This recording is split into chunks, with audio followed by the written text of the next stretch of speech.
America के पूर्व राष्ट्रपति डोनाल्ड ट्रंप पर जानलेवा हमला हुआ है।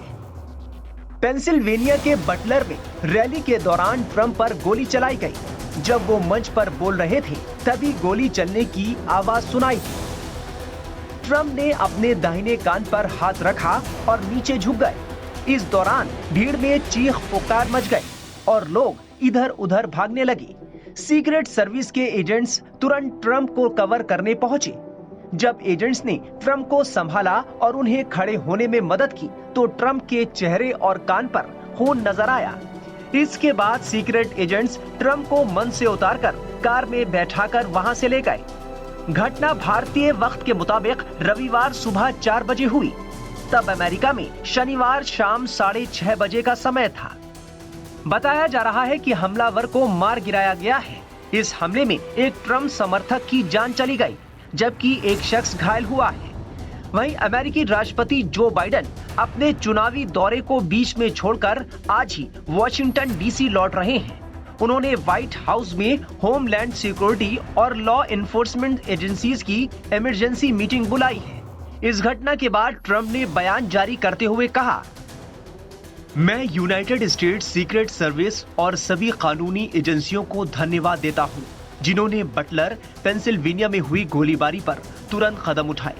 मैं रैली में मारे गए शख्स के परिवार के प्रति अपनी संवेदनाएं व्यक्त करता हूं और साथ ही एक अन्य व्यक्ति जो घायल हुआ है उसके परिवार के प्रति मेरी सहानुभूति है। ये अविश्वसनीय है कि हमारे देश में ऐसा कृत्य हो सकता है। इस वक्त मारे गए हमलावर के बारे में कुछ भी पता नहीं चला है। मेरे दाहिने कान के ऊपरी हिस्से में एक गोली लगी। मुझे तुरंत एहसास हो गया कि कुछ गड़बड़ है, क्योंकि मैंने एक तेज गोली की आवाज सुनी और तुरंत महसूस किया कि गोली स्किन को चीरती हुई निकल गई है। मुझे एहसास हुआ कि बहुत खून बह रहा है। भगवान अमेरिका की रक्षा करे।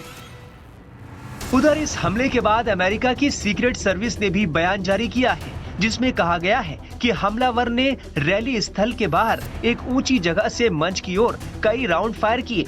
बयान में कहा गया है कि उन्होंने वहां मौजूद लोगों में से एक शख्स को मार डाला और 2 अन्य गंभीर रूप से घायल हो गए। एजेंटों ने हमलावर को घटनास्थल पर ही मार गिराया। अमेरिकी सीक्रेट सर्विस कर्मियों ने शूटर को मार गिराया है। सीक्रेट सर्विस ने तुरंत सुरक्षात्मक उपाय किए और पूर्व राष्ट्रपति ट्रंप सुरक्षित हैं। एक दर्शक की मौत हो गई है और 2 दर्शक गंभीर रूप से घायल हैं। इस घटना की अभी जांच चल रही है और सीक्रेट सर्विस ने FBI को सूचित कर दिया है। उधर इस घटना पर अमेरिकी राष्ट्रपति जो बाइडेन, कमला हैरिस समेत कई नेताओं ने अफसोस जाहिर किया है। अमेरिकी राष्ट्रपति जो बाइडेन ने कहा, सभी एजेंसियों ने मुझे घटना के बारे में जानकारी दी है। मैंने ट्रंप से बात करने की कोशिश की, लेकिन वो अभी डॉक्टरों के साथ हैं और सुरक्षित हैं। मैं उन्हें सुरक्षित निकालने के लिए खुफिया एजेंसियों का आभारी हूँ। जो बाइडेन ने कहा कि लोकतंत्र में इस तरह की हिंसा के लिए कोई जगह नहीं है। हमें इसकी निंदा करने के लिए एक राष्ट्र के रूप में एकजुट होना चाहिए। हम इस तरह की घटनाओं को देश में होने की इजाजत नहीं दे सकते और न ही हम ऐसा होने देंगे। टाइम्स नाउ नव भारत डिजिटल की रिपोर्ट।